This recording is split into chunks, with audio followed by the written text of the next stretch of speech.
of the White House National Economic Council. Kevin, great to have you with us. Hey, Thank Martha. you for joining me on this Friday afternoon. Obviously, it's Halloween. People are hoping to have a lot of fun this afternoon, but they're also worried about these benefits that are running out. We heard Right. from President Trump just a moment ago, and we played that, but we also heard from him on Truth Social, and he talked about the filibuster, and he said that the Democrats have gone stone cold crazy. The choice is clear. Initiate the nuclear option, get rid of the filibuster, and make America great again. So this is something that Republicans could do, and they would be allowed. They could push this through and reopen the government with 53 votes. What's your reaction to that from the president, and what do you see happening next, Kevin? Right. Well, the president is right that we've got to get the government open because we've got people who aren't getting the food support they need. We're about to use emergency funds from the Department of Agriculture because of a liberal judge ruling that we disagree in the law on. But then we don't have our emergency funds in case we have a hurricane or we have an emergency, a food emergency. And so we've got to get the government open. We've got to do it as soon as possible. And the Democrats really don't have a plan. We don't really understand what they're doing anymore. And the one thing I think that they are doing is just trying to stop the president's momentum because he's had, just think about it, we had this historic trip to Asia with deals left and right and a great deal with China for our soybean farmers. And so they're trying to slow us down, but they can't slow us down. We continue to work every day to achieve the president's vision. And when they finally do open up Congress, we're going to have everything ready for them to go the very first day. And so they're not slowing us down, but that appears to be what their intent is. Understood. But, with regard to the options that Republicans have right now, because Democrats seem dug in, although we keep hearing that they're about to, that there might be a shift coming. But do you agree with the president that it's time to do the nuclear option and just push this government reopen through on 53 votes? Do you agree with that as his economic advisor? I always agree with the president. I think that he is impatient, and everybody should be impatient. And the fact is that he's urging the Senate leaders to think about other options. If the Democrats, they might well try to keep the government shut down forever, as far as we know, because they're not making any sense whatsoever. And so the president has put something on the table that hopefully the Democrats recognize that the filibuster has been there since the beginning of the Senate, and that they're threatening basically our traditions because they hate President Trump so much.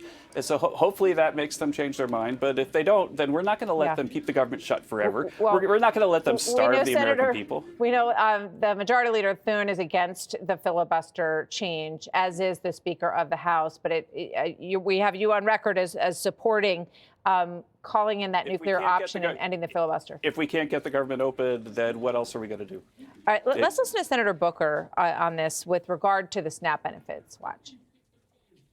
His intention really is to use hunger as a political weapon, hunger of our children, families, disabled. It's really striking to me, especially because we do have the constitutional authority to use the discretionary funds because it's been done before. And that's what really surprises me, is the level of cruelty that is marking Republican leadership right now. What's your response to that? And how well do you think this change is going to work? Because the federal judges in 2 courts in New England have now said that reserve money has to be triggered and released. Look. If you want people to get their SNAP benefits, if you want them to get their food, if you want people to be able to trust that the airports are open, then the Democrats need to do what their constitutional duty is, which is they need to open the government.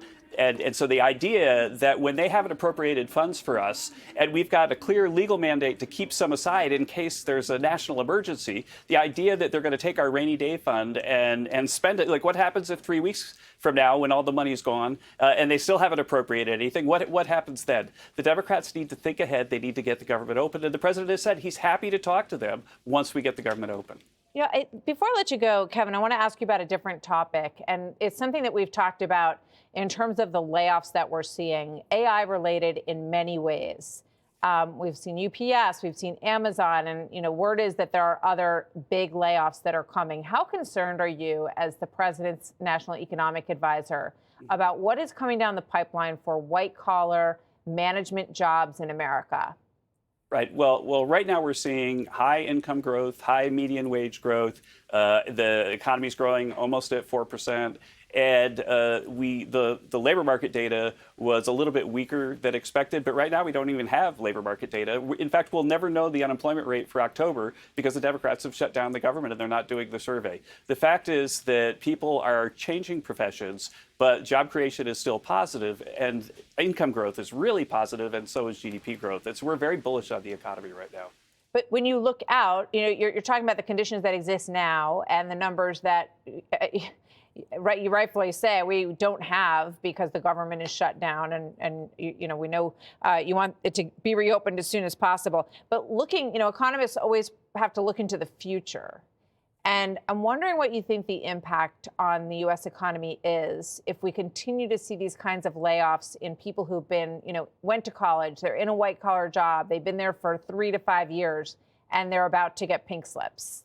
Well, obviously, our heart goes out to anyone who loses a job. But right now, job creation is positive. And when people are using AI at work, they're becoming more productive and seeing high But labor you see growth, these high layoffs wage. that are happening at UPS, at Amazon, and we understand there's financial services groups that are also about to announce things along these lines as well. Are you hearing that? Well, I read the news stories as well as you, Martha. But what I'm saying is that people who get AI at work, there's a huge academic literature that's showing that it's making them more productive and making their wages go up.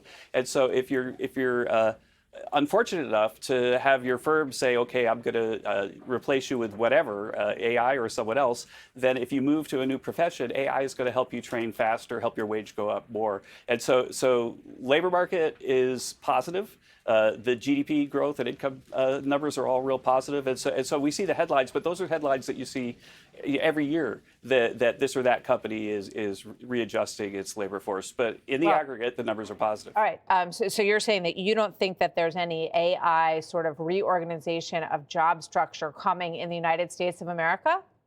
AI is making people more productive, and so that's making it so that some firms can make the same amount of stuff with fewer workers, but then those workers go get another job, and that's why labor markets are looking so solid right now. Oh, well, that's a positive outlook. I hope that is accurate. Last question before I let you go.